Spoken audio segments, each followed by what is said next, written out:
Kita adalah penghuni bumi, dan kita juga yang memelihara bumi.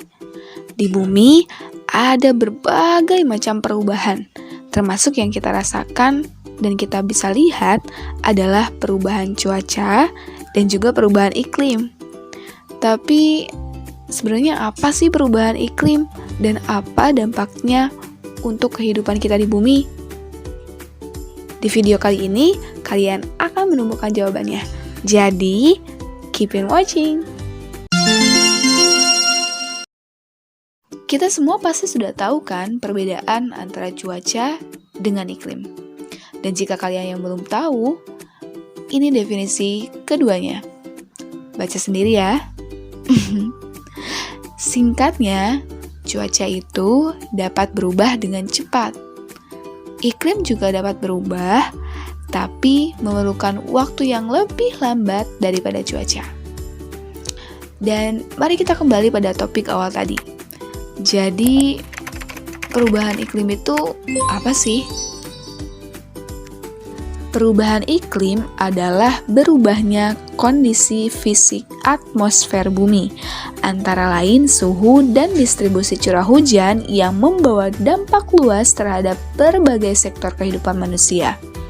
Dari sejumlah rekaman waktu yang telah ada, iklim ternyata tidak tetap, tetapi selalu berubah sesuai dengan waktu. Perubahan ini berlangsung pada skala waktu dengan kisaran yang sangat lebar, yaitu skala waktu geologis atau jutaan tahun, sampai skala yang lebih kecil, yaitu skala waktu historis atau ribuan tahun, dan skala waktu abad atau ratusan tahun. Perubahan iklim secara harfiah adalah iklim yang berubah akibat suhu global rata-rata meningkat. Peningkatan emisi gas rumah kaca di atmosfer, khususnya CO2, telah merangkap suhu panas di atmosfer bumi. Hal tersebut berdampak pada sistem cuaca global yang menyebabkan segala sesuatu mulai dari curah hujan yang tak terduga hingga gelombang panas yang ekstrim.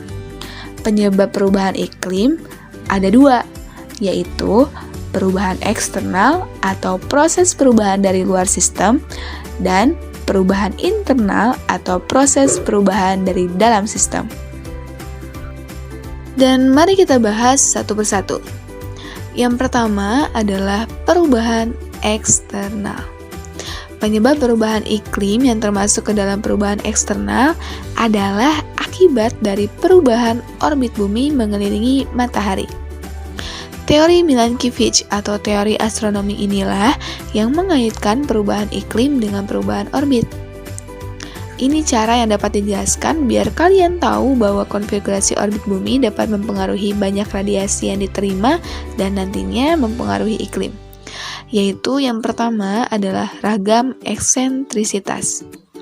Tahukah kamu bahwa bentuk orbit bumi kita bukanlah suatu lingkaran loh, melainkan bentuknya elips. Eksentrisitas adalah ukuran besarnya penyimpanan bentuk orbit bumi dari bentuk lingkaran.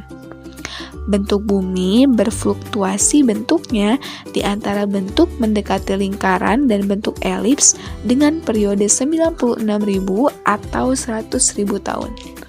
Ragam bentuk orbit ini menghasilkan perubahan banyaknya radiasi matahari yang mencapai puncak atmosfer dari 0,014% sampai 0,17%.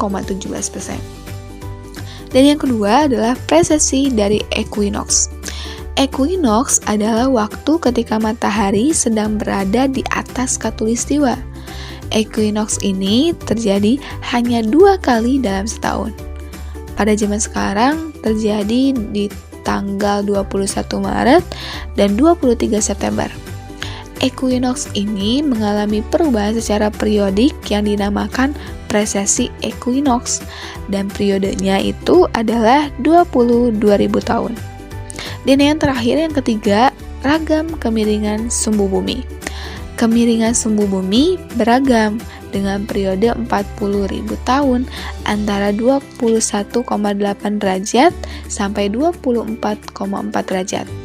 Pada zaman sekarang, besarnya kemiringan bumi itu 23,5 derajat dan mengalami pengurangan sekitar 0,0001 derajat tiap tahun. Makin besar kemiringan, makin besar juga daerah kutub menghadap matahari pada musim panas. Nah, ini nih yang jadi akibatnya makin tinggi suhu musim panasnya. Dan yang kedua, kita akan bahas tentang perubahan internal atau proses perubahan dari dalam sistem. Perubahan iklim ini terjadi karena yang di dalamnya akibat dari manusia. Perubahan iklim global terjadi karena atmosfer bumi dipenuhi oleh gas rumah kaca seperti karbon dioksida dan metana yang dihasilkan oleh manusia. Gas karbon dioksida terjadi akibat proses pembakaran bahan bakar fosil dengan tujuan untuk menghasilkan energi dan juga akibat kebakaran hutan. Sementara gas metana terjadi akibat aktivitas pembuangan sampah. Gas rumah kaca adalah gas-gas yang ada di atmosfer yang menyebabkan efek rumah kaca. Gas-gas tersebut sebenarnya muncul secara alami di lingkungan, tetapi dapat juga timbul akibat aktivitas manusia. Gas rumah kaca yang paling banyak adalah uap air yang mencapai atmosfer akibat penguapan air dari laut, danau, dan juga sungai. Karbon dioksida adalah gas terbanyak kedua. Ia timbul dari berbagai proses alami seperti letusan vulkanik, pernapasan hewan dan manusia yang menghirup oksigen dan menghembuskan karbon dioksida, dan pembakaran material organik, seperti contohnya tumbuhan. Manusia telah meningkatkan jumlah karbon dioksida yang dilepas di atmosfer ketika mereka membakar bahan bakar fosil, limbah padat, dan kayu untuk menghangatkan bangunan, menggerakkan kendaraan, dan menghasilkan listrik. Pada saat yang sama, jumlah pepohonan yang mampu menyerap karbon dioksida semakin berkurang akibat perambatan hutan untuk diambil kayunya maupun untuk perluasan lahan pertanian. Salah satu penyumbang gas karbon dioksida adalah hasil pembakaran kendaraan bermotor. Jumlah kendaraan di Indonesia dari tahun ke tahun makin meningkat, dan tentu saja emisi yang dihasilkan dari asap kendaraan bermotor tersebut sangatlah besar.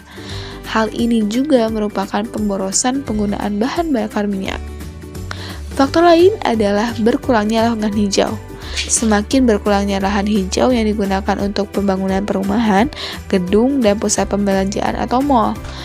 Padahal lahan hijau penting karena tumbuh-tumbuhan mengurangi kadar karbon dioksida di atmosfer. Dan apa yang harus kita lakukan? Kita harus bisa menjaga bumi kita dengan memanfaatkan energi yang ada dan menjaga segala hal yang ada di bumi kita agar menjadi bumi yang kita cintai dan kita banggakan. Dan perubahan iklim yang tadi kita tidak harapkan tidak akan terlaksana nantinya, karena kita adalah solusi di antara banyak jawaban yang bisa kita lakukan pada bumi kita ini.